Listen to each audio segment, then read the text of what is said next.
Why don't you want to make a YouTube video with me? I want to play my game. Oh. But I don't know which one yet. Okay, let's make a YouTube video. So I am making this video to solely talk about how to prepare for an off-grid life. So this video is for you if you are toying or playing with the idea of getting off the system or detaching from the system and going off-grid. It's also for you if you're just curious and you just want to know more. And then it's for you if you just want some entertainment. We moved off-grid about a few months ago, October 1st of 2022. It is now January 19th of 2023. So we've been out here for a little while, not years or anything. We're just getting started. But I want to share with you some of the things that I have lived and now know and can now share. So I'm standing in front of our little tiny cabin.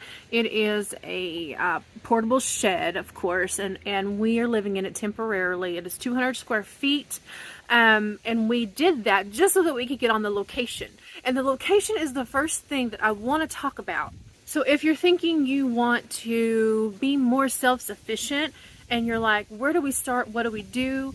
And you kind of want to transform your current home or your current location into an off-grid, self-sustaining home, where could you start and what could you do?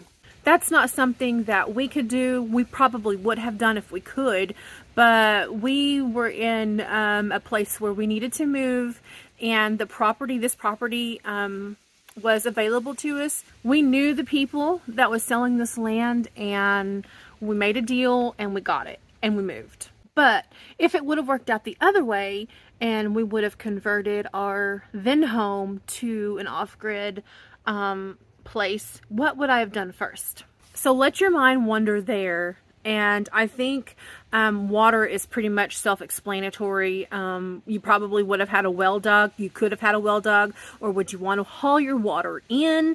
And we'll talk more about that later. The second thing would be electricity and power. How much of it do you actually need or want? What appliances do you have in your current home that you could either replace for a more energy efficient appliance or go total propane? So these are just things to think about.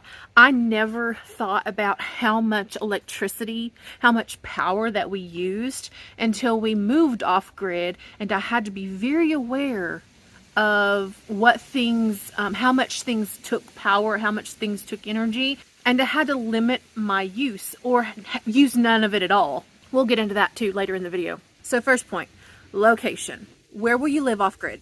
Now, in this next scenario, it's the one that we took where we actually bought the property. It's raw. It has no water on it. It has no electric hookups on it. And we didn't have a home on it. It didn't even have like a road really. So we had to do all of that stuff. So we cleared a road. We used an old logging road. We cleared a road up here. We bought one of these portable sheds. We brought it in, and then we are slowly converting it into our tiny cabin. And the vision is to build us a larger cabin and then have, you know, all of our self-sustaining like things around it, like the animals, the garden, all this stuff. The road is still a work in progress, but these are some of the things that you need to think of in terms of what can I afford and what can I maintain. Is this doable for me? Okay, the next thing I want to bring to your attention is, oh, the smoke is really getting with it. It must have picked up. Sorry, it just caught my eye. I started a fire before I come out, so Chloe would stay warm. Anyway, the smoke caught my eye. Okay, back on track. The next thing that I really want to bring to your attention is think about your lighting, because it's going to get dark at some point, and you know, you may not want to go to bed, especially in the winter at 6 o'clock in the evening. That is how the old timers used to do it. When the sun would go down, they were in bed. But for those of us, these, you know, in these modern days, I'm not always ready for bed at 6 o'clock. Now, I could definitely sleep, go to bed at 6 o'clock, but I don't. I stay up. So I want to kind of bring that to your attention. What kind of lighting are you going to use? I have an old lantern here. as a prop to just bring your attention to, are you going to use lanterns, candles? Are you going to use some type of battery powered lamp or lighting, like headlamps? We use those. Are you going to have a propane type lighting? Or are you going to do total solar? Are you going to have a generator? So we currently don't have solar. We would like to, and that is a plan in the future. We run our tiny cabin off of a 4,000 watt generator. That is plenty big for what we do currently. As we upgrade into the main cabin, we'll definitely need something bigger. But this goes back to knowing your wattage, like knowing what you want to use. Say, you might want to treat yourself and hook up that coffee pot. Now, how many watts does your coffee pot use? If you're like me and you want to continue to maybe curl your hair every now and then, how much does that curling iron, how many watts does that curling iron use? In terms of lamps, maybe charging your devices, maybe you want to watch a movie and you have a TV. You've got to know all of these things and how much power, how much you're going to need. The next thing I want to bring to your attention is water source. How are you going to have water where you're living on your off-grid property? Or are you going to convert your current home to a well, if it's not already on a well? Or are you going to have to haul water in? This is our water tote that we bring water home. We bring water home in, and this comes off. This is the lever. This comes off, and then Patrick has an attachment that he puts on here that hooks to a water hose. We are going to have a well dug here, but in the meantime, this is working really good for us because we put the water from here into separate barrels so that we can have a shower, and we have one hooked to our washing machine. So this really works good for us. Also, okay, this holds about, I think about 300 gallons of water. That's a lot of water. So we really only ever fill ours up to about right here, and that's about 125 gallons.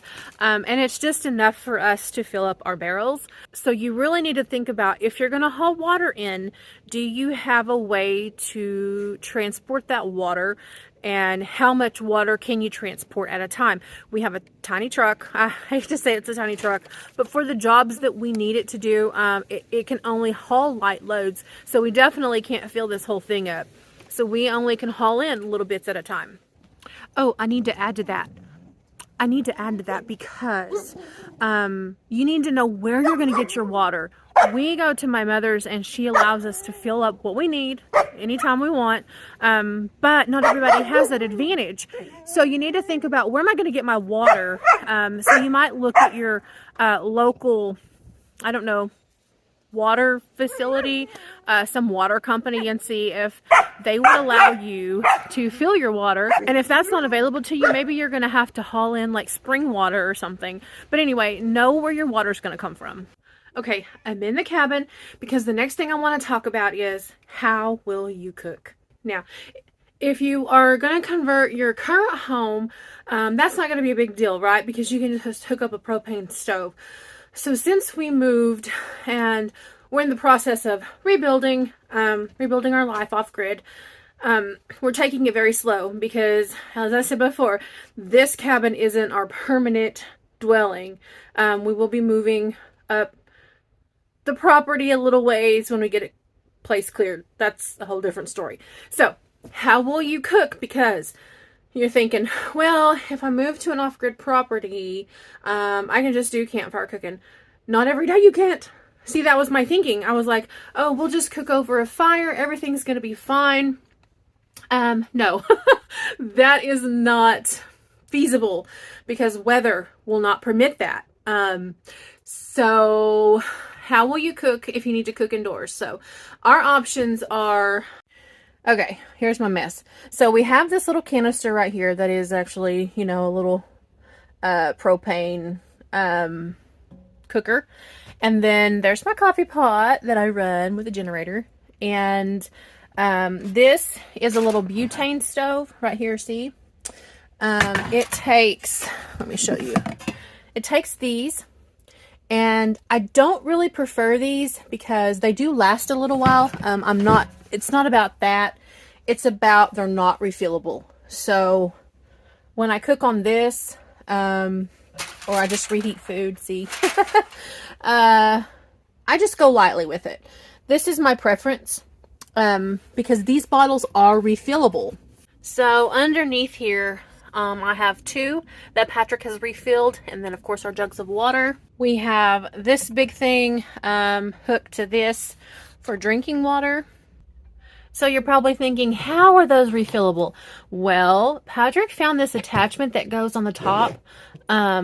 Actually, that attachment fits one of these 20-pound propane tanks, and then you hook your bottle to it, you turn it on, and it fills that bottle. So if you're needing cooking options, like you don't have a grill or you don't have any type of setup and you can't cook outside all the time, I honestly would recommend these because they are refillable. So when we get the main cabin built and we move in, we will have a propane cook stove. So that is something that we've already been thinking about. Most of our appliances, I believe, will be propane, because it is a cheaper source, and we won't have to run everything off electricity, so that's not going to drain our solar power. And we're, if we can't always run the generator, or it might overload the generator, I think propane is the way that we're going to go. I'm going to invade Chloe's space so that I can talk to you guys about heating and cooling options. I can't really talk about cooling because we haven't gotten there yet, but I can talk to you about heating, because you're going to want to have a way to heat your space. This is the part that's hard, because for many of us, we're raised flipping them switches, right? And instant hot air or instant cold air come on. That is going to be no more on your off-grid life. So think about, how am I going to stay warm in the winter? There's our wood box. It really needs to be filled. I'll do that before it gets too late in the day. And then our wood stove that I think the fire went out. Oh, not really. Anyway, it is a mess. This is just the way that it's going to look because ash gets everywhere. Yes, that is a TV in the background. We run it on the generator. That's another perk of having some type of electricity if that is your desire. Especially in these winter months when not every day you can go outside because it's freezing or raining, or you just don't feel like it. Which is kind of a lie, because even when you don't feel like it, there are things that you have to do every day, like keep that wood box full. I'm going to have to go out there and bring some wood in that Patrick cut, or whatever it is. We have an outhouse. Which brings me to the next topic. Where will you potty? Where will you shower? You have to do both of these things. So many of you may be saying, I'm just going to have a wood stove. Perfect. We also have a wall heater. We use this at night before we go to bed.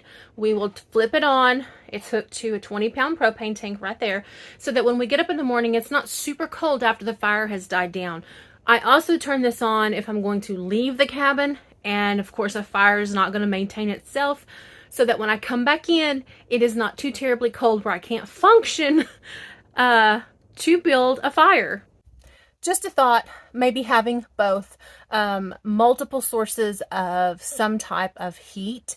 So another thing that I'm learning is not all wood burns equal. So this is where, if you're planning to go off grid or you want to develop those skills, if you have a place right now where you can begin to practice building a fire, maintaining a fire, learning how different types of wood burn, that would be great. This is going to be essential for you in the winter.